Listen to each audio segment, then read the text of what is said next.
Hello बड़ी माँ, कैसी हैं आप? आपने जो गुड़िया और ड्रेस भेजी थी वह बहुत ही सुंदर है। मेरे सारे दोस्तों को बहुत अच्छी लगी। आपकी बहुत याद आती है बड़ी माँ। आप कब आएंगी? अच्छा, अब मैं जाती हूँ। सब लोग बुला रहे हैं केक काटने के लिए। बाय बड़ी माँ। यह एक प्यारा सा मैसेज आया था रीमा जी के फ़ोन पर सिया का। सिया रीमा जी की नातिन है जो उन्हें बड़ी माँ कहकर बुलाती हैं, और आज सिया का जन्मदिन है। रीमा जी एक छोटे से गांव की सरकारी स्कूल में अध्यापिका थी, जो कि अब रिटायर हो चुकी हैं और किसी कारण से उसी गांव में आकर रहती हैं। आइए जानते हैं उन्होंने इस छोटे से गांव में अकेले रहने का फैसला क्यों किया।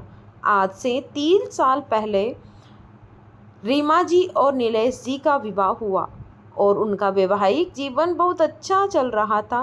नीलेश जी का कपड़ों का छोटा सा कारोबार था और रीमा जी एक स्कूल की टीचर थी। उनके 3 बच्चे नीरज, रोहित और सबसे छोटी सालू। सालू सबसे छोटी और सबकी लाडली थी, लेकिन अचानक एक दिन नीलेश जी की सड़क दुर्घटना में मृत्यु हो गई। अब घर और बच्चों की सारी जिम्मेदारी अकेले रीमा जी पर आ गई, जो कि रीमा जी ने बखूबी निभाया। दोनों बेटे पढ़ लिख कर अपने पैरों पर खड़े हो गए और अपनी पसंद की लड़कियों से शादी कर ली। रीमा जी को भी कोई आपत्ति नहीं हुई, क्योंकि बच्चों की खुशी में ही अपनी खुशी है, ऐसा मानती थी वो। सालू, जिसकी शादी शैलेश से हुई थी, उसी घर में घर जमाई था, जिसकी आमदनी बहुत कम होने के कारण अलग घर बनाने के लिए सोच भी नहीं सकता था। आए दिन सालू और शैलेश को लेकर रीमा जी के घर में महाभारत होती रहती थी। और एक दिन ऐसा कुछ हुआ जिससे सब कुछ बदल गया। सालू, सालू, तुमने किससे पूछकर अपनी बेटी को ये चॉकलेट दिया? और देखो उसने क्या किया। पूरा चॉकलेट राज के कपड़ों पर लगा दिया। ये चॉकलेट मैंने अपनी सहेली के बेटे के बर्थडे पार्टी के लिए मंगवाए थे, तुम्हारी बेटी के लिए नहीं। बड़ी बहू रोशनी गुस्से में चिल्लाई जा रही थी। लेकिन मामी, मैं तो राज को चॉकलेट खिला रही थी, वह तो गलती से गिर गया, सिया ने कहा। तू चुप कर। तुम माँ बेटी को जबान चलाने के सिवा तो कुछ काम है ही नहीं, रोशनी ने गुस्से में कहा। भाभी, क्यों बिना वजह बच्ची को डांट रही हो?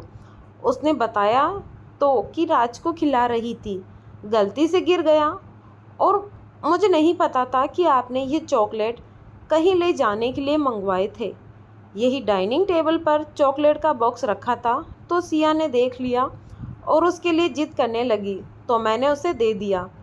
ये मेरा घर है, मैं जहाँ चाहूँ वहाँ अपनी चीज़ें रख सकती हूँ। और तुम मियाँ बीबी कम थे क्या जो इसे भी पैदा कर लिया हमारे सर पर नाचने के लिए?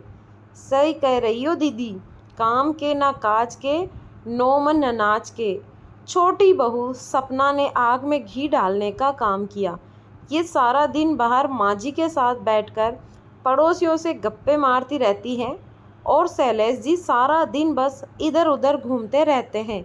खाने के समय आ जाते हैं, जानते हैं आराम से बैठे बिठाए खाने को मिल रहा है, तो काम करने की क्या ज़रूरत है? और क्या छोटी, जिसे आवारागर्दी करने से फुर्सत नहीं, वह काम क्या करेगा? बस भाभी, बहुत हो गया। आपने मुझे और सिया को कहा, मैंने सुन लिया, लेकिन शैलेश जी के लिए मैं एक शब्द नहीं सुनूंगी। और आप लोग किस घर की बात कर रही हैं? क्या यह घर मेरा नहीं? क्या मैं इस घर की बेटी नहीं हूँ? ये घर तब तक तुम्हारा था जब तक तुम्हारी शादी नहीं हुई थी, और शादी के बाद लड़की का घर उसका ससुराल होता है, मायका नहीं। तुमने किसी अनाथ लड़के से शादी की तो उसकी सज़ा जीवन भर हम क्यों भुगते? शैलेश से शादी का फैसला तुमने लिया, हमने तो तुम्हें मना किया था। बस बहू, बहुत हो गया।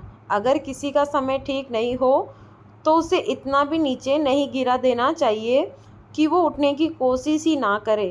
कब से सुन रही है तुम लोगों की ये महाभारत? और किसने कहा शैलेश जी कुछ काम नहीं करते, बस समय उनका साथ नहीं दे रहा है। तो इसका मतलब यह नहीं कि तुम लोग उनके बारे में कुछ भी कहोगे।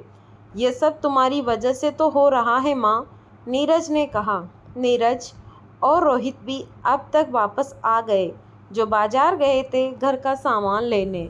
घर भी हम भी थक चुके हैं माँ, रोज़ रोज़ की इस चिक चिक से और इनकी जिम्मेदारियाँ उठाते उठाते। और अब तो सिया की पढ़ाई का भी खर्च हमें ही देखना पड़ता है।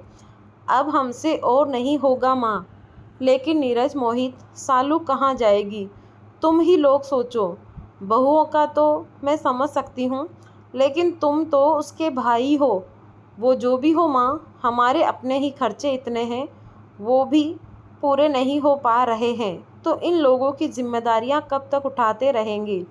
भैया सही कह रहे हैं माँ। रोहित ने भी नीरज का साथ देते हुए उसकी माँ से हाँ में हाँ मिलाया।